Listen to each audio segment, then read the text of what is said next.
स्वागत आहे सगळ्यांचं आर पी मराठी स्टोरीजमध्ये. तर मागच्या भागात आपण पाहिलं की स्वप्ना प्रेमसोबत जायला नकार देते. ती म्हणते मी नाही जाणार त्याच्यासोबत. ती गोड रुसून म्हणते मी घरीच राहते, चिप्स खाते, मूवी बघते, पण त्याच्यासोबत नाही येणार.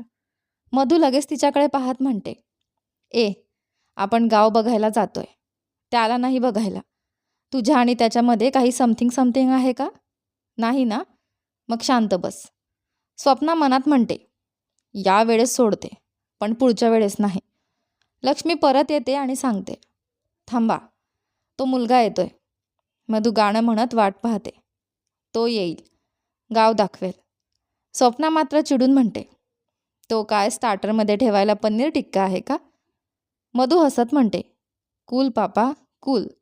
स्वप्ना मनातच स्वतःलाच समजावते की शांत राहा, कंट्रोल ठेव. त्याच्या बोलण्याला भुलू नकोस. तो शब्दांचा जादूगर आहे आणि इतक्यात तो येतो, आपला नायक. स्वप्ना त्याला पाहून मनात म्हणते वा काय दिसतोय, आणि नकळत हसते. बरं आहे ग. मला टेम्प्ट होऊ नकोस म्हणतेस आणि स्वतःच टेम्प्ट होतेस का? काल पाय दुखला म्हणून त्याने तुला उचलून आणलं, तेव्हा तू त्याला विजय देवरकोंडा समजत होतीस, आणि आज तर थेट सुपरस्टारच बनवलास. काही समथिंग सुरू तर नाही ना? असं स्वप्नाच्या मनातलं इनर व्हॉइस जोरात ओरडत होतं. हे नो, मी त्याला नाही बघत. त्या ब्लॅक अँड व्हाईट चेक शर्टला बघते. तो नाही. बस आता, जास्त बोलले तर तो मला अँग्री बर्डऐवजी क्रॅक बर्ड म्हणेल. असं स्वतःलाच सावरत स्वप्नाने विषय कव्हर केला.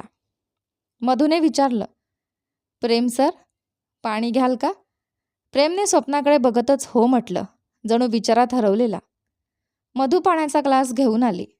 प्रेम हसत म्हणाला हाय अँग्री बर्ड, कशी आहेस? तब्येत कशी आहे? स्वप्ना नकळत म्हणाली मी ठीक आहे, तुझा शर्ट छान आहे. आणि लगेच जीभ चावून मनात म्हणाली गेलीस कामातून, स्वतःच फसलेस. हे ऐकताच प्रेम तर क्लाउड 9वर. त्याने पटकन पाणी पिऊन घेतलं. स्वप्ना लगेच सावरत म्हणाली एवढं खुश होऊ नकोस. मी शर्ट चांगला आहे म्हटलं, तू नाही. प्रेम डोळा मारत म्हणाला असं आहे का? तुझं इनर फिलिंग काहीतरी वेगळंच सांगतंय. जास्त दाबून ठेवलंस तर जाड होशील. आधीच थोडी जास्तच आहेस. स्वप्ना मनात म्हणते हा पुन्हा टोमणा मारतोय, मी अशाशी बोलतेच का? तेवढ्यात प्रेम म्हणाला इतका विचार करू नकोस, गुडघ्यातला मेंदू दुखेल. स्वप्ना चिडून म्हणते माझ्याकडे असं बघू नकोस, मी तुला पटणार नाही. जास्त ट्राय करू नकोस. असं म्हणत तिने स्वतःलाच खुश केलं.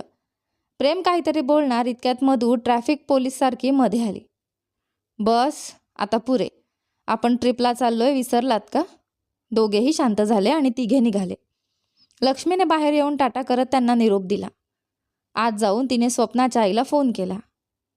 लक्ष्मी म्हणते स्वप्ना निघाली आहे, तिच्यासोबत प्रेमला पाठवलं आहे, काळजी करू नका. राधा म्हणते जपून राहा, तिला इथे असल्याचा संशय आला आहे. लक्ष्मी म्हणते काळजी करू नका, काही झालं तरी प्रेम तिला सुरक्षित आणेल. राधा थोड्या चिंतेने म्हणाली स्वप्नाचा होणारा नवरा राहुल तिथेच आहे. मी त्याला सांगितलंय तिच्याशी मैत्री करायला, पण त्याला तिच्या भूतकाळाबद्दल काहीच माहिती नाही आणि कळूही नये. आपल्या दोघांच्या आयुष्यातलं ते सत्य स्वप्ना किंवा राहुल कोणालाही कळता कामा नये. लक्ष्मी शांतपणे म्हणाली देवाची लीला आहे, आपण फक्त बाहुले आहोत. दोघी थोडा वेळ बोलून फोन ठेवतात. इकडे आपले 3 दोस्त मधू, स्वप्ना आणि प्रेम. प्रेम गाडी चालवत गाणं म्हणतो हिरवा निसर्ग हा भवतीने. मधू लगेच कोरस देते. स्वप्ना डोळे मिटून म्हणते अरे गायकांनो, जरा हळू गा, मी झोपेच्या देवतेसोबत मीटिंगमध्ये आहे, डिस्टर्ब करू नका. ती सीटला टेकून डोळे मिटते. प्रेम रिअर व्ह्यू मिररमधून तिच्याकडे पाहत गाडी चालवत असतो. तेवढ्यात बाजूने एक कार येते, हॉर्न वाजवते आणि अचानक पुढे येऊन त्यांची गाडी अडवते. प्रेमला हे अपेक्षितच असतं. तो लगेच ब्रेक मारतो. मोठा अपघात टळतो. स्वप्ना दचकून उठते. मधू थोडी घाबरलेली पण एक्साइटेड. प्रेम मात्र सावध. त्याचा हात हळूच खिशातल्या बंदुकीवर जातो. त्या कारमधला माणूस स्टायलिश पद्धतीने खाली उतरला. प्रेम बंदूक काढायला तयार झाला, पण तो जवळ येताच रॉकी असं ओरडताच तिघेही शॉकमध्ये गेले. प्रेम हसत म्हणाला रिलॅक्स, आपलाच माणूस आहे आणि बंदूक परत ठेवली. स्वप्ना मधूकडे बघत तोंड मोठं करून म्हणते, हे काय होतंय? हा कोणता एंट्री सीन आहे? मधू तर कारमधून उतरून सरळ रॉकीकडे धावत गेली, जणू एखाद्या हिरोवर फिदा झालेली हिरोईन. रॉकी मनात म्हणते, वा, माझ्या स्टंटवर फिदा झाली बहुतेक. आता हग आणि क्यूट किस पक्का. तो स्लो मोशनमध्ये तिच्याकडे चालत गेला. पण पुढच्या क्षणी फट्टाक, मधूने एक जोरदार चापट त्याला दिली. रॉकी गोंधळून म्हणतो, ए. मधू संतापून म्हणते, अरे वेड्या, काय करतोस तू? काही झालं असतं तर?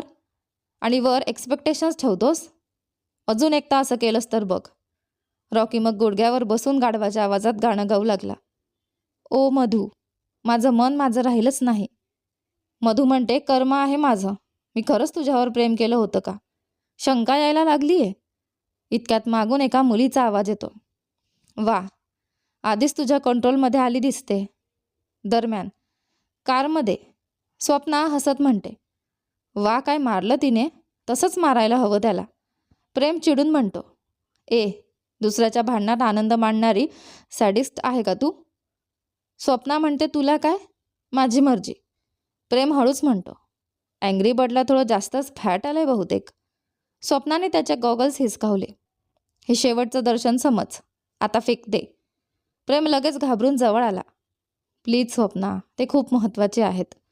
स्वप्ना हट्टाने नाही म्हणत खिडकी उघडायला गेली. प्रेमचा संयम सुटला. त्याने तिचा हात पकडला. दुसरा हातही आवडला. दोघं एकमेकांच्या खूप जवळ आले. क्षणभर दोघांनाही काय होतंय हे समजलंच नाही. त्याच्या श्वासाची उष्णता तिच्या श्वासात मिसळली. दोघं दूर जाण्याचा प्रयत्न करत होते, पण प्रेम घसरला आणि थेट स्वप्नावर पडला आणि तिच्या गालावर त्याच्या ओठांचा हलका स्पर्श झाला. क्षणभर सगळं थांबलं. स्वप्नाच्या मनात गोंधळ. पुन्हा हे काय चाललंय? असं रोज झालं तर मीच संपेन. दोघंही पटकन त्यांच्या सीटवर बसले आणि पुन्हा बाहेरच्या ड्रामाकडे लक्ष दिलं. बाहेर ती मुलगी कारमधून उतरली. स्वप्ना म्हणते, ही कोण? माझ्या मधूच्या लाईफमध्ये ही का आली? ती दोघांकडे जाताच प्रेमही तिच्या मागे गेला. मधू संतापून म्हणते, तू कोण? आणि आमच्या भांडणात काय येतेस? आणि काय बडबड करतेस? ती मुलगी शांतपणे म्हणते, सॉरी सिस, माझा तो अर्थ नव्हता. स्वप्नाही मध्ये पडली. पहिले सांग, तू कोण आहेस आणि याच्याशी काय संबंध आहे? रॉकी अखेर बोलला, ही माझी बहीण आहे. हे ऐकून मधूने स्वप्नाचा हात धरला आणि बाजूला घेऊन गेली. गुपचूप चर्चा. स्वप्ना म्हणते, चल, क्लिअर झालं, त्याची कझन आहे. मधू म्हणते, म्हणूनच इतकी ओव्हर करते. आपली प्रायव्हसी गेली. आपण ट्रिपला आलो आणि ही मध्ये आली. हातात हात घालून फिरायलाही देणार नाही. तू काहीतरी कर, हिला कोणाला तरी सेट कर. स्वप्ना हसत म्हणते, आयडिया आहे माझ्याकडे. गळ्यात गळ घालायला कोणी तयार आहेच. मधू म्हणते, काय ग, काय म्हणतेस तू? स्वप्नाने डोळ्यांनी इशारा करत म्हटलं, अगं तिकडे बघ. मधूने पाहिलं तर प्रेम दिसला. मधू लगेच घाबरून म्हणते, अगं नको ग, नंतर तुझ्या रडण्याला मी कंट्रोल करू शकणार नाही आणि मग त्या बिचारा रचनाला काहीतरी करावं लागेल. नको रे बाबा, त्या निरागस सम्राटाला प्रेमला सोडून दे. स्वप्ना हसत डोळा मारत म्हणाली, मला त्याच्याबद्दल काहीच फिलिंग्स नाहीत आणि तुला ते पटवण्यासाठीच मी त्याला तुझ्या बहिणीशी म्हणजेच रॉकीच्या बहिणीशी जोडणार आहे. आता कबड्डी खेळायची वेळ आली. Match start. स्कोअर 0. दुरून प्रेम स्वतःशीच म्हणतो, ही डोळा मारते म्हणजे काहीतरी प्लॅन चालू आहे. 2 मिनिटं गुप्त चर्चा झाल्यावर दोघेही असत त्या तिघांकडे गेल्या. हाय म्हणत त्यांनी रचनाला हात हलवला. रॉकी मनात म्हणतो, वा, काय ॲक्टिंग करता दोघी. भोळे लोक फसतीलच, पण तुमच्याशी कोणी जिंकू शकत नाही. तो प्रेमकडे बघतो. प्रेमही मनात म्हणतो, काय ड्रामा चाललाय. बिचारी ही मुलगी AC कारमध्ये बसून फुकटात अडकली या दोघींच्या जाड्यात. आता तिचं काम तमाम. दोघांनी एकमेकांकडे पाहून सगळं समजून घेतलं आणि बिचारा रचनाकडे दया दाखवत बघितलं. स्वप्नाने विचारलं, तुझं नाव काय? रॉकी मध्येच बोलला, हिचं नाव रचना आहे. मधूला लगेच शंका आली, ए, तिला स्वतःचं नाव माहीत नाही का? तू का सांगतोस? इकडे रचना मात्र स्वतःचाच गेम खेळत होती. ती प्रेमकडे पाहून आधीच फिदा झाली होती. अधूनमधून चोरून त्याच्याकडे पाहत होती. कोणी लक्ष देऊ नये म्हणून ती मुद्दाम दुसरीकडे बघत होती. पण पुन्हा प्रश्न विचारला गेला, तुझं नाव काय? रॉकी लगेच विषय बदलत म्हणाला, मधू, नंतर सांगतो, चल गाडीत बस. मधू म्हणते, मग स्वप्नाचं काय? रॉकी म्हणतो, तू माझ्यासोबत ये. स्वप्ना, रचना आणि प्रेम एकत्र येतील. हे ऐकून स्वप्नाचा पारा चढला, पण दोघांनीही गोड चेहरा करून म्हटलं, प्लीज स्वप्ना देवी. असा LKG बाळांसारखा लूक दिला. स्वप्ना हसत म्हणते, ठीक आहे. उद्यापासून तुमचं प्रेम प्रकरण जिल जिगा होणार आहे. एन्जॉय, असं म्हणत तिने त्यांना चिडवलं. स्वप्ना वाक्य पूर्ण करेपर्यंत रचना पटकन जाऊन प्रेमच्या कारच्या फ्रंट सीटवर बसली. स्वप्ना मनात म्हणते, ही कधी बसली? मी बसणार होते, आता हिला धडा शिकवते. मधू आणि रॉकी बाजूला गेले. स्वप्ना कारमध्ये बसायला आली आणि रचनाकडे रागाने बघत म्हणाली, तू मागे बस, फ्रंट सीटवर AC हवा लागली नाही तर मला चालत नाही. प्रेम लगेच म्हणाला, स्वप्ना, तुला कालच ताप होता, तू मागे बस. फ्रंट AC हेल्थसाठी चांगला नाही, तिला बसू दे. हे ऐकून स्वप्नाच्या मनाला धक्का बसला. माझ्याशी असं बोलला का? माहिती असूनही हिला पुढे बसवतोय. तिचं मन दुखावलं, पण लगेच स्वतःलाच समजावत ती म्हणते, नको असं विचार करू. मीच तर ठरवलं होतं त्यांना जोडायचं. मग आता का असं वाटतंय? प्रेम म्हणतो, हॅलो, ट्रिप आहे आज, बस पटकन. स्वप्ना मनातल्या मनात जळत मागच्या सीटवर बसली. समोरच्या सीटवर लेडी लक पाहत ती चिडली. प्रेम मनात म्हणतो, ही जरा जास्तच जळते. टेस्ट करून पाहू का? जर तिच्यात जळण्याचं कारण माझ्या शेजारी बसलेली ही मुलगी असेल तर मज्जा येईल. स्वप्ना, आता माझा स्वीट रिव्हेंज सुरू. तो गोड आवाजात रचनाला विचारतो, बंगारू, तुझं नाव काय आहे? हे ऐकून स्वप्नाचा ताप अजून वाढला. इकडे रॉकीच्या कारमध्ये मधू रागाने म्हणते, तू सांगितलंच नाही ती येणार आहे. हीच का ती आयडिया? जर ही तुझ्या मागे बावा करत फिरली तर मी तिला स्टोर रूममध्ये बंद करून आपल्या लग्नापर्यंत. रॉकी शांतपणे म्हणतो, मी आधीच सांगितलंय तुला, त्यामागे एक कारण आहे. ते तुला आणि स्वप्नाला सांगण्यासाठीच मी त्याला या ट्रिपला आणलं. मधू लगेच क्यूटपणे कान पकडून म्हणते, सॉरी. रॉकी हसत म्हणतो, इट्स ओके, आणि तिचा हात हातात घेऊन गाडी चालवू लागला.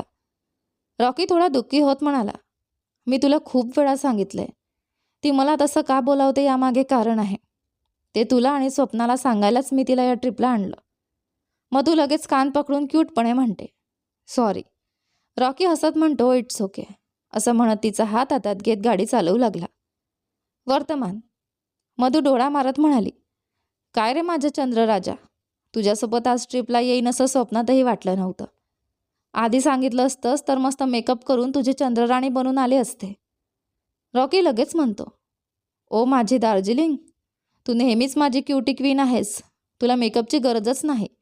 तू नॅचरल ब्युटी आहेस. हे पावडर क्रीम काही लावू नकोस. तुझी स्किन इतकी सॉफ्ट आहे. रेक्सोना साबण वापरतेस का? असं म्हणत तिचा गाल हलकेच ओढला आणि पुन्हा स्टिअरिंग पकडलं. मनात मात्र आधीच किलोभर पावडर लावून आली आहे. लग्न झाल्यावर माझा अर्धा पगार हिच्या मेकअपवर जाणार बहुतेक. अजून 4 वेळा नॅचरल ब्युटी म्हटलं की मेकअप सोडेल. खर्च वाचेल. मधू काहीच बोलली नाही, कारण तुझी सॉफ्ट स्किन. ऐकताच ती स्वप्नांच्या दुनियेत हरवली. दोघेही एकमेकांच्या डोळ्यात बघत स्वतःच्याच दुनियेत गेले. मधूच्या मनात गाणं सुरू होतं, ओ ओ रे राजा. इथे बघ ना, रॉकी नेहमीप्रमाणे म्हणतो, ओ मधू, ओ मधू, म्हणत फ्लाइंग किस दिला. दोघं इतके प्रेमात बुडाले की जणू काही वेडेच झाले होते. बॅक टू प्रेम. स्वप्ना आणि नवी एंट्री रचना. प्रेम गोड आवाजात म्हणतो, बंगारू, तुझं नाव काय म्हणालीस? हे ऐकून स्वप्नात चिडून म्हणते, आत्ताच सांगितलं ना. रचना, ऐकू येत नाही का तुला? प्रेम तिच्याकडे न बघताच रचनाकडे पाहत म्हणतो, छान नाव आहे. तू या शहरात नवीन आहेस का? स्वप्ना टोमणा मारत म्हणते, का? तिला फिरवायला घेऊन जाणार आहेस का? रचना लाजत म्हणते, हो ना. स्वप्नाताई म्हणाली तसं दाखवशील का? स्वप्ना मनात म्हणते, अरे देवा, ही तर थांबायचं नावच घेत नाही. मीच आयडिया देऊन अडकले. तिला असं वाटलं जणू तिच्या हातातली चॉकलेट कोणी हिसकावून घेतली. प्रेम हसत म्हणतो, वा, आपण तर लगेच मित्र झालो दिसतो. मला आवडलं. स्वप्ना मनात संतापत म्हणते, काय आवडलं तुला? माझ्यासारखी सुंदर मुलगी सोडून ही? उंची बघितलीस का तिची? आणि मी तर एकदम हिरोईनसारखी. तरीही हिच्यावर इम्प्रेस होतोयस? तेवढ्यात तिचं मन आणि मेंदू भांडायला लागले. मेंदू म्हणतो, स्वप्ना, तुझं लग्न ठरलंय असा विचार करणं चुकीचं आहे. मन म्हणतं, प्रेमात बरोबर चूक नसतं, मला फक्त प्रेम करायला येतं. मेंदू म्हणतो, तुझ्या आईवडिलांचा विचार कर. इतक्यात रचना किंचाळली. स्वप्ना आणि प्रेम दोघेही म्हणतात, काय झालं? रचना लाजत म्हणते, तुमचा हात गिअर बदलताना मला लागला. स्वप्ना संशयाने म्हणते, काय बदलताना? रचना गिअरकडे बोट दाखवत म्हणते, हे बदलताना. स्वप्ना मनात म्हणते, मी पुढे बसले की कधीच असं झालं नाही. हिला कसं लागलं? खरंच लागलं का की मुद्दाम केलं? तिच्या मनात जळजळ सुरू झाली. प्रेम सहजपणे म्हणतो, सॉरी, लक्षात आलं नाही. हे ऐकून स्वप्ना अजूनच चिडली. मनात ती म्हणते, हा तर जास्तच ओव्हर ॲक्टिंग करतोय आणि ही माझं हार्टच जाळतेय. स्वप्ना रचनाकडे बघत मनात म्हणाली, अगं लेखक, हिच्या मनात काय चाललंय ते मला ऐकायचं आहे. लेखक म्हणते, नको स्वप्ना, तू सहन करू शकणार नाहीस. पण स्वप्नाचं मन हट्टाने म्हणतं, नाही, मला आत्ताच ऐकायचं आहे. लेखक हसत म्हणते, ठीक आहे, ऐक तर मग. रचना तिच्या मनात प्रेमसोबत ड्युएट गात होती. स्वप्ना मनात उत्सुकतेने म्हणते, कोणतं गाणं? लेखक म्हणते, थांब दाखवते. रचना आपल्या मनात गाणं गात होती, सैया सायको टिप टिप. स्वप्ना मनात चिडत म्हणते, ही तर माझ्या हृदयाशीच खेळतेय. ही ठेंगणी शूर्पणखा कुठे आणि माझं गोडसा प्रेम कुठे? अरे देवा, ही कावड्यासारखी येऊन माझ्या कोंबडीसारख्या प्रेमला किडनॅप करून लग्नच करेल. ती वर बघत म्हणाली, अगं रायटर रम्या, मला हे सगळं सहन होत नाही.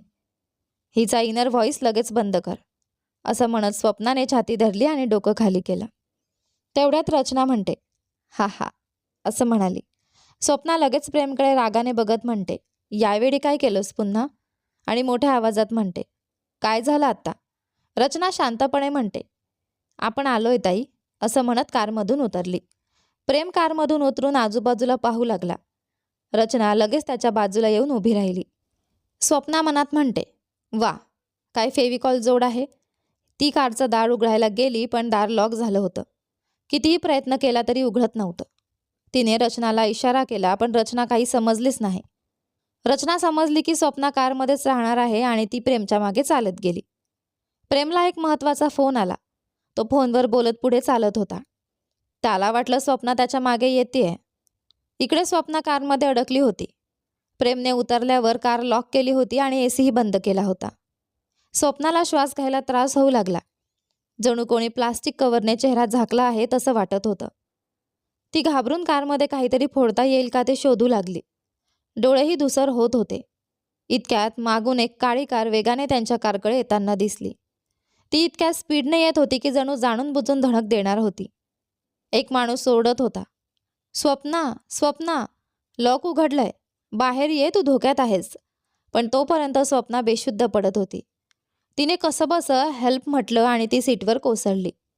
फोन संपल्यावर प्रेम मागे वळून स्वप्नाला शोधू लागला. ती दिसली नाही म्हणून त्याने रचनाला विचारलं.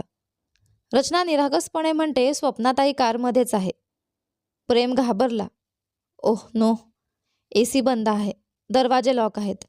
स्वप्ना, तो धावत कारकडे गेला. तेवढ्यात ती काळी कार जोरात येऊन त्यांच्या कारला धडक देणार होती, पण शेवटच्या क्षणी बाजूने निघून गेली. हा प्रसंग प्रेमच्या मनात भीती निर्माण करून गेला. त्याने पटकन कार उघडली. स्वप्नाला बाहेर उचलून गवतावर झोपवलं. स्वप्ना डोळे उघडत नव्हती. प्रेम घाबरून म्हणतो, स्वप्ना, प्लीज उठ, माझी अँग्री बर्ड, मला सोडून जाऊ नकोस. असं म्हणत तो लहान मुलासारखा रडू लागला. स्वप्ना त्याच्या मांडीवर लहान बाळासारखी पडली होती. प्रेम एका गुडघ्यावर खाली बसला. एक हात तिच्या गुडघ्यावर, दुसरा खांद्याखाली. त्याचा चेहरा तिच्या चेहऱ्याच्या अगदी जवळ. क्षणभर सगळं थांबल्यासारखं झालं. रचना तोंड मोठं उघडून या दोघांकडे बघतच राहिली. प्रेम चिडून ओरडला, असं काय बघतेस? जा, कारमधून पाण्याची बाटली घेऊन ये. ती घाबरून कांगारूसारखी उड्या मारत जाऊन बाटली घेऊन आली. प्रेमने झटकन बाटली उघडली आणि स्वप्नाच्या चेहऱ्यावर पाणी शिंपडलं. क्षणातच स्वप्नाला शुद्ध आली आणि प्रेमने सुटकेचा निश्वास टाकला. या. स्वप्नाने डोळे उघडले. समोर प्रेमचा चेहरा दिसला. तिच्या ओठांवर हलकंसं हसू आलं. ती त्याच्या डोळ्यात पाहत राहिली. प्रेम हळू आवाजात प्रेमाने भरलेल्या नजरेने म्हणतो, हे माझी अँग्री बर्ड, सॉरी. आता तुला सोडून कुठेही जाणार नाही. तुझ्यासोबत असताना तुला काहीही होऊ देणार नाही. I promise. स्वप्ना हसत म्हणाली, ठीक आहे. तिचं हसू पाहून प्रेम पुन्हा नॉर्मल झाला. तो काळजीने विचारतो, जपून उठ. जमेल का? नाहीतर मी तुला उचलून कारपर्यंत नेऊ का? स्वप्ना शांतपणे म्हणते, मी आता ठीक आहे. ट्रिप कॅन्सल करू नको आणि मधूला काही सांगू नकोस. तिचं लग्न जवळ आलंय. प्लीज. तिच्या त्या विनंतीने प्रेमचं मन लगेच वितळलं. तो फक्त मान हलवून ठीक आहे म्हणाला. रचना लाजत म्हणाली, सॉरी, तुमचे इशारे मला समजले नाहीत. हे ऐकून प्रेमला राग आला. तुला समजलं होतं की ती काहीतरी सांगतेय, मग मला का नाही सांगितलं? मुद्दाम केलंस का? तिच्या जीवाशी खेळ चालू होता. पुन्हा असं झालं तर? तो बोट दाखवत तिला रागाने बोलला. स्वप्ना लगेच त्याचा हात धरत म्हणाली, प्रेम, तिने मुद्दाम केलं नाही. बिचारी निरागस आहे, सोडून दे. तेवढ्यात मधू आणि रॉकी तिथे आले. प्रेमने आपला राग आवरला आणि सगळं नॉर्मल केलं. सगळे मिळून ट्रिपच्या ठिकाणी पोहोचले. दुसरीकडे त्या काळा कारमधला माणूस खाली उतरून फोनवर म्हणत होता, साहेब, ती वाचली, पण सोडणार नाही. अजून एक संधी आहे, आजच संपवतो तिला. प्रेममध्ये आला म्हणून कार वळवावी लागली, पण पुढच्या वेळी तो नसेल तेव्हा तिची गोष्टच संपवतो. पुढे काय? स्वप्नाला मारायचा प्रयत्न कोण करतोय? तो विलन कोण आहे? प्रेमला आधीपासून काही माहिती आहे का? तो नेमका कोण आहे? त्याच्याकडे बंदूक का आहे? आणि कार लॉक असताना स्वप्नाला मदत करणारा तो माणूस कोण होता? आम्ही आलो, असं म्हणत मधूने जणू टूथपेस्टच्या जाहिरातीसारखी स्माईल दिली. रॉकी तिच्या मागे गाढवाच्या आवाजात गात आला, हे, मला सोडून तू जाऊ शकत नाहीस. ते खरं आहे. त्याच्या आवाजाने सगळ्यांच्या कानात जणू बॉम्ब फुटला. क्षणात मधू, स्वप्ना, प्रेम तिघांनीही पटकन कान झाकले.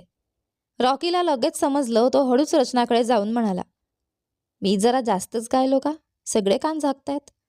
रचना काही बोलायच्या आधीच मधू म्हणाली, अरे नाही रे माझ्या चंद्रराजा, तू गातोस ना तर कानात मध ओतल्यासारखं वाटतं. तो मध बाहेर पडू नये म्हणून आम्ही कान धरले. रॉकी खुश होऊन म्हणतो, खरंच? अजून एक गाणं गाऊ का? सगळे एकाच आवाजात म्हणतात, नको. रॉकी आत्मविश्वासाने म्हणतो, ठीक आहे, तुम्हाला माझ्या टॅलेंटची जळफळाट आहे, पण एक दिवस गान कोकिळा अवॉर्ड नक्की जिंकणार. मधू हळूच स्वप्ना आणि प्रेमला म्हणाली, गान कोकिळा नाही, गान कावळा, तेही सर्दी झालेला कावळा. रॉकी म्हणतो, काय म्हणालीस मधू? मधू लगेच ॲक्टिंग करत म्हणते, मी म्हणाले जरा उजवीकडे बघ, उटीचं सौंदर्य आणि तुझी ब्युटी दोन्ही दिसतील. हे ऐकताच सगळे तिकडे वळले आणि त्यांच्या समोरचं दृश्य पाहून थक्क झाले. स्वप्ना लहान मुलीसारखी उड्या मारत म्हणाली, वा, किती सुंदर आहे आपली उटी. प्रेम तिच्याकडे पाहत हसत होता. त्याचं मनही तिच्यासोबत उडत होतं. हे डॉल्फिन नोज म्हणतात सिस. आपण सध्या कुनूरमध्ये आहोत, कुणीतरी सांगितलं. स्वप्ना मंत्रमुग्ध होऊन म्हणते, इतकं सुंदर. असंच कायम राहिलं तर किती छान होईल. प्रेम तिच्याकडेच पाहत हरवला. तेवढ्यात रचना म्हणते, हा हा. ती म्हणाली, सगळे एकत्र म्हणतात. काय झालं? रचना काही बोलणार इतक्यात स्वप्नात चिडून म्हणते, अगं सांग ना, प्रत्येक वेळी काहीतरी नवीन ड्रामा. प्रेम तिला शांत करत म्हणाला, कूल स्वप्ना, तिला जगाचं फारसं ज्ञान नाही. लहानपणापासून तिचे मित्र नाहीत, म्हणूनच मी तिला तुमच्याकडे आणलं. सगळं सांगतो. तो फ्लॅशबॅक सांगायला लागणार इतक्यात प्रेम स्वतःच्या दुनियेत स्वप्नासोबत डुएट गाणं गात पुढे चालला होता. तो थेट डोंगरांच्या कड्याजवळ पोहोचला. रचना घाबरून ओरडली, अहो पडाल, या परत. सगळे दचकले. रॉकी सोडून बाकी सगळे तिला विचित्र नजरेने पाहू लागले. प्रेम मनात म्हणतो, मी ऐकलं ते खरं होतं का? की माझा भ्रम? स्वप्ना लगेच रचनाकडे गेली. ती म्हणते, एकदा तुझं नाव सांग ना. मनात खुश होत ती म्हणते, आत्ता पकडलं तुला. तेवढ्यात रॉकी म्हणाला, तिला आर उच्चारता येत नाही. हे ऐकून प्रेमचं डोकंच फिरलं आणि स्वप्ना तर आतून आनंदाने उड्या मारत होती. स्वप्ना मनात म्हणते, अरे वा, हीच तर हिची कमजोरी. आणि मोठ्याने प्रेमकडे पाहत म्हणते, आता रोमांस कर ना तिच्याशी. तिला तुझं नावही नीट म्हणता येत नाही. आणि तू लव्ह सॉन्ग गातोस, ती डोळा मारत म्हणाली. Music start. आयडिक सय्या सायको टिप टिप. एन्जॉय, प्रेम मनात म्हणाला. ही एन्जॉय म्हणाली म्हणजे आता माझी वाट लागली. आता ही मला चांगलंच फिरवणार. काहीतरी करून विषय बदलायला पाहिजे. कम ऑन प्रेम, सावर स्वतःला. तो लगेच पुढे येत म्हणाला. सॉरी रॉकी, माझ्यामुळेच रचनाला सगळ्यांसमोर लाज वाटली. ती खूप चांगली मुलगी आहे. काळजी करू नकोस, प्रत्येकात काही ना काही कमतरता असते, असं म्हणत तो रचनाजवळ गेला. स्वप्ना लगेच मध्ये येत रचनाला मिठी मारते. अगं काही नाही, रडू नकोस. नाही येत ना, एवढंच ना. आणि ती मुद्दाम प्रेमला जवळ येऊ दिले नाही. प्रेम मनात म्हणतो, वा किती जळते ही. ही जर खरंच कोणावर प्रेम करत असेल तर तो माणूस कायम तिच्या मनाच्या शोकेसमध्ये कैदीच राहणार. स्वप्ना मनात खुश होत म्हणते, अरे चोर, सहानुभूती दाखवून नवरा बनायचा प्लॅन होता ना तुझा. ती प्रेमकडे एक कटाक्ष टाकते. थोड्या वेळाने सगळे मिळून आनंदात सेल्फी काढत होते. तेवढ्यात प्रेमला कुणीतरी दुरून पाहत असल्याचा संशय आला. तो लगेच म्हणाला, स्वप्ना जपून राहा, मी लगेच येतो. काय झालं ते नंतर सांगतो, आत्ता वेळ नाही, असं म्हणत तो तिकडे निघून गेला. दुसऱ्या बाजूला एक माणूस रागाने म्हणाला, तुला कळतंय का आज तू तिला किती धोक्यात टाकलं. कारमध्ये एकटी सोडलीस. हीच का तुझी मैत्री. तुला माहीत आहे ना, स्वप्ना माझा जीव आहे. प्रेम गंभीर होत म्हणतो, किशोर, मी मुद्दाम केलं नाही, चूक झाली, सॉरी. ती माझी जबाबदारी आहे. तू दिलेली जबाबदारी मी कधी विसरलो नाही. तिचा काही होऊ देणार नाही. ती माझा जीव आहे. किशोर दचकून म्हणतो, काय, पुन्हा सांग. जीव म्हणालास, कधी सांगितलं नाहीस मला. आणि जर तसं असेल तर तिला एकटी कशी सोडलीस. त्याच्या डोळ्यात पाणी आलं. प्रेम स्वतःला सावरत म्हणतो, सॉरी, मी तसं म्हणालो ते वेगळ्या अर्थाने. स्वप्ना माझी कायम चांगली मैत्रीण आहे. मी कधीच तुला दुखावणार नाही. किशोर थोडा शांत झाला. सॉरी रे, मला वाटलं काहीतरी होईल. मी जास्त रिॲक्ट झालो. पण तू तिला वाचवलंस, नाहीतर आज ती नसते. दरम्यान बाकीच्यांकडे स्वप्ना रचनाला विचारते, पहिल्यांदाच उटी पाहतेस का. रचना मान हलवत म्हणते, हो ताई. रॉकी म्हणतो, ही पहिल्यांदाच बाहेर पडली आहे, हिला मित्रच नाहीत. हे ऐकून स्वप्नाच्या डोळ्यात माया आली. ती म्हणाली, मित्र नसणं काय असतं मला माहिती आहे. रॉकी, काळजी करू नकोस, आता आम्ही आहोत. ती हात पुढे करत म्हणाली. रचना, माझी मैत्रीण होशील. रचना आनंदाने म्हणते, हो ताई. स्वप्ना हसत म्हणते, ताई नको, मला स्वप्ना म्हण. मधू नकली रागाने म्हणते, अगं माझी परवानगी तरी विचारलीस का. तुझ्या हृदयात आधीच अर्धा हिस्सा माझा आहे. स्वप्ना हसत तिला मिठी मारत म्हणते, अगं महान अभिनेत्री मधूजी, ही नवीन आहे, थोडी जागा दे ना. आणि तिचे गाल ओढते. मधू ओरडते, अगं सोड, दुखतंय. Angry bird. रॉकी लगेच म्हणतो, अँग्री बर्ड हे नाव कुणी ठेवलं, मला का नाही सांगितलं. स्वप्ना मधूकडे रागाने बघत म्हणते, तुझं तोंड काही थांबत नाही का. असं म्हणत ती तिच्या मागे धावली. मधू पळू लागली. रॉकी हसत म्हणतो, आम्हीही येतो मागे. सगळे हसत खेळत धावू लागले. दुरून प्रेम आणि किशोर हे सगळं पाहत होते. दोघांच्या चेहऱ्यावर समाधान होतं. स्वप्नाच्या त्या निरागस खोड्यांनी दोघांचं मन भरून आलं. ठीक आहे प्रेम, मी निघतो. तिकडे अजून काही लोकांची खबर घ्यायची आहे. पण लक्षात ठेव, तुमच्यावर काही संकट आलं तर मी आहे. असं म्हणत किशोर निघून गेला. प्रेम त्याला बाय करत उभा होता. तेवढ्यात मागून आवाज आला, कोणाला बाय करताय. प्रेम दचकून मागे वळला. अरे रचना, तू. काही नाही, फक्त थंड हवा हातात पकडायचा प्रयत्न करत होतो. रचना त्याला बाजूला एका झाडाजवळ घेऊन गेली. मला तुमच्याशी बोलायचं आहे, ती हळू आवाजात म्हणाली. तुम्ही स्वप्नावर इतकं प्रेम करता हे मला माहिती नव्हतं. मी माझ्या वागण्याने तुम्हाला दुखावलं. सॉरी. आता तुमच्यामध्ये कधी येणार नाही. आणि मला समजून घेतल्याबद्दल धन्यवाद. होणार आहे हो, असं म्हणत तिने डोळा मारला. प्रेम लगेच म्हणतो, अगं हो नाही, मी तुझा काही अहो नाही आहे. प्रेम म्हणता येत असेल तर म्हण, नाहीतर भाऊ म्हण, पण अहो नको. रचना हसत म्हणते, नाही, तुम्ही माझे मेव्हणे आहात. स्वप्नाताईकडनं. हे सगळं दुरून स्वप्ना पाहत होती. ती CID सारखे मागे लागले होती. तिला वेगळंच वाटलं. प्रेमने होकार दिला का. ती लगेच त्यांच्या जवळ आली. काय रे, दोघं इतकं हसताय काय, स्वप्नाने विचारलं. रचना म्हणाली, ते मेव्हणे. हे ऐकून स्वप्नाचं हृदय जणू फुटलं. मनात म्हणते बस, सगळं संपलं. माझं प्रेम आता माझं राहिलं नाही, हिचा झाला. ती मोठ्याने विचारते, काय? प्रेम शांत करत म्हणतो, तू जसं समजतेस तसं काही नाही. मी तिला मदत केली म्हणून ती असं म्हणते आणि तिला बोलता येत नाही. स्वप्ना सुटकेचा निश्वास टाकत म्हणते, ओह असं आहे तर. प्रेम म्हणतो चल त्या प्रेमी जोडप्याकडे जाऊया. स्वप्ना आनंदाने जायला निघाली पण प्रेमने अचानक तिचा हात पकडून तिला झाडामागे ओढलं. काय झालं? तूच म्हणालास ना जाऊया, ती सतत बोलत होती. प्रेमने तिच्या ओठांवर हात ठेवला. क्षणभर दोघे एकमेकांकडे बघतच राहिले. जणू वेळ थांबली. दोघांच्या नजरेत एक वेगळाच भाव. प्रेम तिच्या हनुवटीला हलकेच वर करत म्हणाला, माझ्या आणि रचनामध्ये काहीच नाही. उगाच जास्त विचार करू नकोस. स्वप्ना मनात खुश होऊन म्हणते, याला कसं कळलं की मी काय विचार करते? पण वरून म्हणाली, मी काहीच विचार करत नव्हते. ती त्याला दूर ढकलते. प्रेमला ते सहन होत नाही.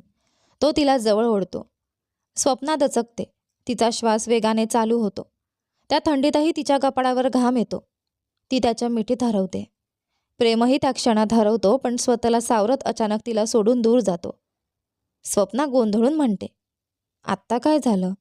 ती त्याच्याकडे पाहत राहते. तेवढ्यात डिशक्याव गोळीचा आवाज येतो. प्रेम लगेच धावत तिच्याकडे येतो. तिला बाजूला ढकलतो. स्वप्ना खाली पडते. प्रेमने मागून गन काढून थेट त्या हल्लेखोरावर गोळी झाडली. तो जागीच कोसळला. क्षणभरात सगळं शांत. प्रेम घाबरून म्हणतो, तुला काही लागलं नाही ना? स्वप्ना रडत म्हणते, प्रेम तुझ्या खांद्याला गोळी लागली. प्रेम पाहतो, खरंच रक्त वाहत होतं. स्वप्ना घाबरते. काही न कळता धावत सुटते. प्रेम तिच्या मागे धावतो. थोड्या अंतरावर स्वप्ना धावताना झाडाला धडकते.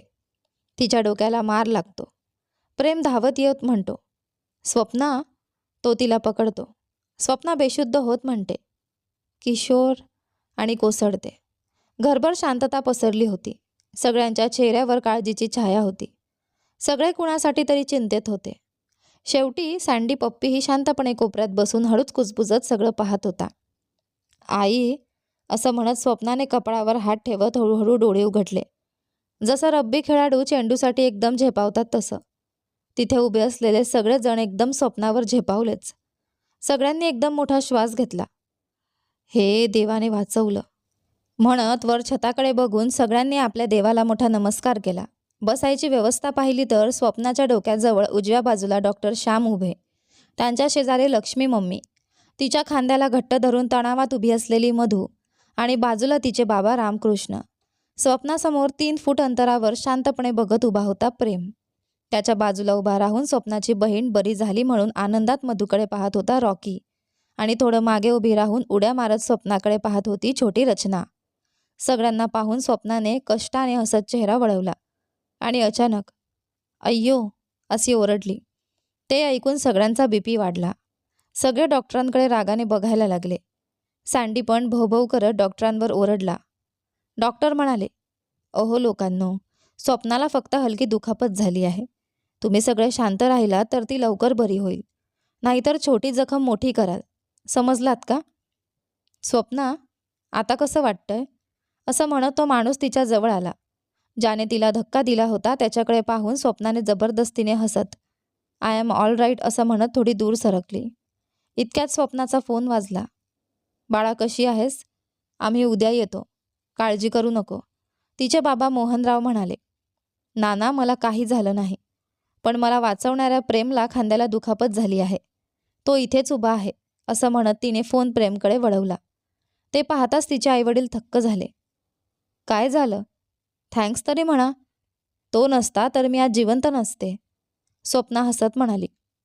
स्वप्ना, सगळे एकदम भावूक झाले. सॉरी, मी असं बोलायला नको होतं, ती सँडीसारखा चेहरा करून म्हणाली. थोड्या वेळाने डॉक्टरांनी तपासून ऑल ओके असं सांगून रामकृष्णांना बाहेर बोलावलं. बाहेर येऊन डॉक्टर म्हणाले, स्वप्ना पूर्णपणे ठीक आहे, पण एक गोष्ट विचार करायला लावणारी आहे. तिने किशोर नाव का घेतलं? तिची जुनी आठवण परत येते का, की अर्धवट आठवतेय? रामकृष्ण चिंतेत म्हणाले. 2 वर्षांपासून काहीच आठवत नव्हतं, आता अचानक कसं? डॉक्टर म्हणाले, कदाचित प्रेममुळे. पण सावध राहा, तिला काही जबरदस्तीने आठवू देऊ नका आणि प्रेमला सांगा तिला एकटी सोडू नये. तिची काळजी तोच उत्तम घेऊ शकतो. हे सगळं प्रेम दुरून ऐकत होता आणि शांतपणे आत गेला. घरात लक्ष्मी स्वयंपाकघरात गेली. प्रेम डॉक्टरांनी का बोलावलं याचा विचार करत होता. इतक्यात रॉकी गाणं म्हणायला लागला. डिस्टर्ब करू नको, डिस्टर्ब करू नको. मधू त्याला रागाने बघत होती. रचना म्हणाली, काय चाललंय? स्वप्नाताईने किशोर का म्हटलं? ती पुढे येताच स्वप्ना म्हणाली, काय झालं? मी ठीक आहे. रचना त्या व्यक्तीकडे बोट दाखवत म्हणाली. हा कोण? स्वप्ना शांतपणे म्हणाली, हा राहुल. माझ्याशी लग्न होणार आहे. हाय ऑल, राहुल म्हणाला. रचना लगेच म्हणाली, एक मिनिट, ताई तू दुसरं नाव घेतलंस ना? स्वप्ना गोंधळली. नाही, मला आठवत नाही. तेवढ्यात प्रेम आत आला. सगळं पाहून त्याला संशय आला. रचना पुन्हा काही बोलणार इतक्यात प्रेम म्हणाला, रचना चल, मला तुझ्याशी काम आहे. मधू लगेच म्हणाली, हो चल. आईला सांगितलं नाहीस ना? नाहीतर मार खाशील. अरे हो, म्हणत रचना घाबरून मधूच्या मागे पळाली आणि त्या घरातली ती गोंधळलेली भावना आणि रहस्यांनी भरलेली शांतता पुन्हा एकदा पसरली. तुम्ही बोला, असं म्हणत प्रेम बाहेर निघून जाताना पाहून स्वप्नाचं मन आतून ओरडायला लागलं. तो जातोय, थांबव त्याला. प्रेम, ते स्वप्ना स्वतःला आवरू न शकता म्हणाली, पण प्रेमने तिचं वाक्य पूर्ण होऊ दिलं नाही. हो, कळलं मला. तुमच्या होणाऱ्या नवऱ्याची ओळख करून द्यायची आहे ना? ठीक आहे, नंतर बोलू, मला थोडं अर्जंट काम आहे, असं म्हणत तो वळला. स्वप्नाने फक्त ठीक आहे असं म्हणत डोळ्यात पाणी आणलं. प्रेम मागे वळून तिच्याकडे एकदा मनसोक्त पाहून मनातच म्हणाला, सॉरी ग अँग्री बर्ड, तुझ्या दुःखाचं कारण मीच बनतोय, म्हणून दूर जातोय. त्या कठीण क्षणी तू किशोरचं नाव घेतलंस म्हणजे तू त्यालाच प्रेम करतेस, हे मला कळलं. तुझ्यात नसलेल्या मला शोधायचा प्रयत्न करून हरलो. माझ्यात असलेल्या तुला विसरायचा प्रयत्न करूनही हरतोय, म्हणून दूर चाललोय. माझीच समजलेली माझी प्रियसी. जड पावलांनी तो पुढे निघाला. इतक्यात लक्ष्मी मम्मी संध्याकाळच्या स्नॅक्ससह आली. काय रे प्रेम, खूप दुखतंय का खांद्याला? तो फक्त हूं म्हणाला. राहुल, तुझ्या आईचा फोन आला होता, ताबडतोब यायला सांगितलंय. काही अर्जंट काम आहे म्हणे, असं लक्ष्मी म्हणाली. राहुल थोडा नाराज झाला. स्वप्ना मात्र आतून आनंदी आणि प्रेमच्या मनात, काय चाललंय हे? लक्ष्मी मम्मी मनातच म्हणते, अरे रे, मी भजी करून झाल्यावरच फोन आला. आता तरी पॅक करून देते, वाया जाऊ नयेत. चल राहुल, तुला पॅक करून देते, रस्त्यात खा, असं म्हणत ती त्याला घेऊन गेली. ओके स्वप्ना, टेक केअर, मी निघतो, असं म्हणत राहुल लगेच निघून गेला. त्याच्या बदललेल्या वागण्याकडे पाहून प्रेम चिडला. तोही निघायला वळला. तेवढ्यात, आई, स्वप्ना हलक्या आवाजात कुरकुरली. प्रेम चेंडूसारखा तिच्याकडे धावत आला. काय झालं? थोडं दुखतंय आणि भीती वाटते, स्वप्ना निरागसपणे म्हणाली. प्रेमने तिच्या डोक्यावर हात ठेवत हलकेच कुरवाळलं. काही नाही, मी इथेच आहे, तुझे लोक येईपर्यंत. तो तिच्या बेड शेजारी खुर्ची ओढून बसला, एकाच हाताने, कारण खांदा अजूनही दुखत होता. स्वप्नाच्या मनात मात्र वेगळीच चर्चा सुरू होती. अगं स्वप्ना, काय नाटक करतेस तू? थोडीशी दुखापत झाली एवढंच ना? आणि किती ओव्हर ॲक्टिंग. बघ, माझ्या प्रेमला किती मोठी जखम झाली आहे. तेवढ्यात तिचा मेंदू म्हणाला, ऐक, ही प्रेमात पडली आहे, म्हणूनच त्याला सोडून देऊ शकत नाही. अगदी पटकन प्लॅन बनवते लग्नाचा. हृदय म्हणालं, आजपर्यंत तू सगळ्यांसाठी सिस्टरसारखी वागत होतीस, मग हा बदल कसा? मेंदू शांतपणे उत्तरला, मुलगा मुलीला आवडायला एक क्षण पुरतो, पण मुलीला मुलगा आवडायला, तो तिच्या आयुष्यात कायम साथ देईल हा विश्वास देणारा एक प्रसंग पुरतो. आणि प्रेम तसाच आहे, मग कसा नाही आवडणार? हृदय खुश झालं. वा, आता बरोबर बोललास. दोघंही एकत्र आले. बाहेरून तिला प्रेम बघत होता. ही काय विचार करते इतकी? काहीतरी गडबड आहे. हॅलो, काय चाललंय डोक्यात? मी इतक्या वेळापासून बोलतो, एक शब्द नाही, थँक्यूसुद्धा नाही, की राहुलबद्दल विचार करतेस? प्रेम म्हणाला. स्वप्ना दचकले. काय? अगं अँग्री बर्ड. ते ऐकताच स्वप्नाने त्याचे कान धरले. अगं, आधीच खांदा दुखतोय, आता कानही पिळतेस? आणि त्या दोघांच्या गमती जमतीत हळूहळू त्यांच्या नात्याला एक नवं वळण मिळायला लागलं. अगं सोड ना, मी लहान मुलगा आहे का काय? अरे बापरे, असं प्रेम ओरडला. अय्यो, म्हणत स्वप्नाने लगेच त्याचा कान सोडला. आता कसा आहे? सॉरी, माझ्यामुळेच तुला ही दुखापत झाली, पण मला तुला काही सांगायचं आहे. इकडे ये जरा, असं ती हळूच म्हणाली. प्रेम तिच्या जवळ आला आणि त्याला पाहताच स्वप्नाचं हृदय धडधडायला लागलं. जणू काही आतमध्येच नाच सुरू झाला होता. प्रेमची ही अवस्था फार वेगळी नव्हती.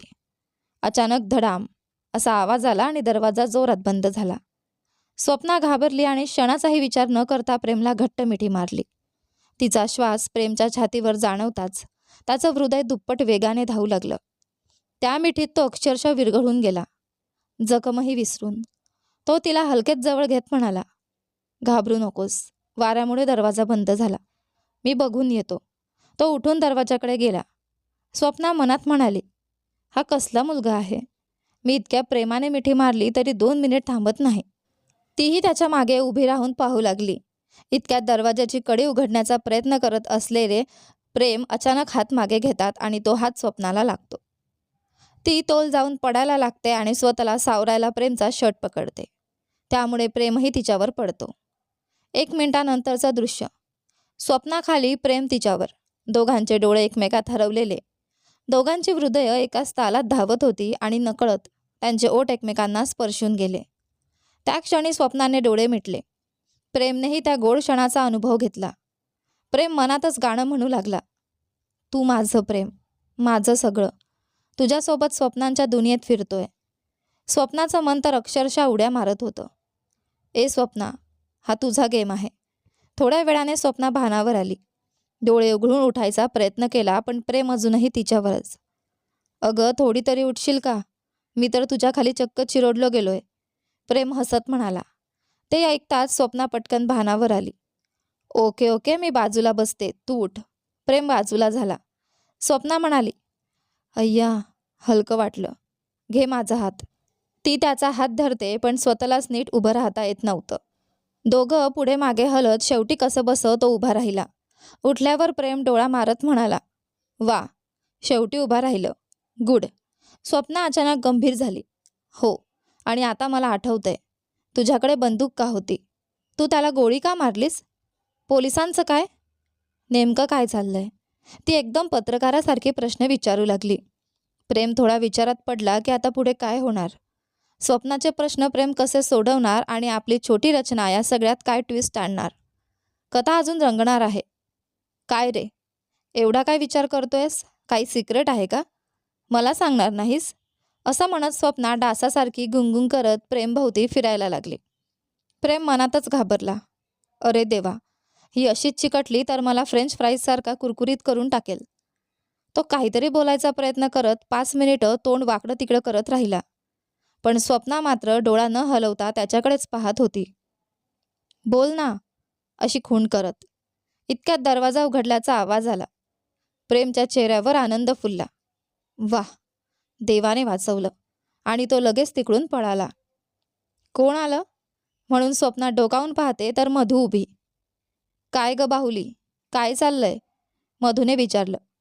अगं, अरे रे, असं म्हणत स्वप्ना लगेच जखमी मुलीचा अभिनय करायला लागली. मधूने डोळे फिरवत म्हटलं, हे थोडं जास्त होत नाहीये का, सरळ मुद्द्यावर आहे. काहीतरी चाललंय तुझं आणि प्रेमचं, सांग पटकन, नाहीतर नाकाची भजी करीन. स्वप्ना खोल श्वास घेत म्हणाली, मी खरंच सांगते, मी त्याच्या प्रेमात पडले आहे. पण मला कळत नाहीये हे खरं प्रेम आहे की फक्त आकर्षण. मी काय करू. ती खूप गोंधळलेली होती. मधू शांतपणे म्हणाली, स्वप्ना, तुझं लग्न ठरलं आहे. अशा वेळी प्रेमात पडणं धोकादायक आहे. पण मन कधी कोणाला देतो कळत नाही. मला तुझी अवस्था समजते. पण तुझ्याकडे फक्त 5 दिवस आहेत. तू त्याला कसं पटवणार, आणि आई बाबा मान्य करतील का. एकदा या प्रेमात खोल गेलीस तर परत येणं सोपं नाही. म्हणून नीट विचार कर, घाईत निर्णय घेऊ नकोस. तेवढ्यात लक्ष्मी आईने हाक मारली. मधूने स्वप्नाच्या खांद्यावर हात ठेवला आणि तिथून निघून गेली. स्वप्ना आपल्या खोलीत आली. ड्रॉवर उघडून डायरी काढली आणि लिहायला लागली. डिअर डायरी, मी प्रेमबाबत घाईत निर्णय घेतलाय का, पण मी त्याच्यावर खरंच प्रेम करते. त्याची मस्ती, मला चिडवणं, आणि मी खरंच दुखावले की वडिलांसारखं समजावणं, आईसारखं प्रेम करणं, माझ्यासाठी गोडी लागूनही माझ्याजवळून न हलणं, तो आता माझ्यातच आहे. हे प्रेम चुकीचं आहे का डायरी. त्याच्यासोबत आयुष्य घालवायचं वाटणं चुकीचं आहे का. तो जवळ असला की भीती का वाटत नाही? त्याच्याशी सगळं शेअर करावंसं का वाटतं? तो काय करत असेल हे सतत का वाटतं? I love him diary.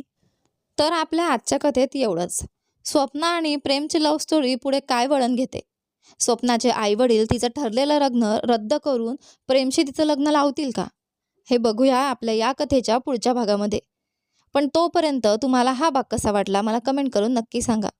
Video आवडला असेल तर व्हिडिओला लाईक करा, शेअर करा, चॅनलवर नवीन असाल तर सबस्क्राईब करा. आणि हो, नोटिफिकेशन बेल नक्की दाबा जेणेकरून येणाऱ्या पुढील व्हिडिओची अपडेट तुम्हाला सर्वात आधी मिळेल. धन्यवाद.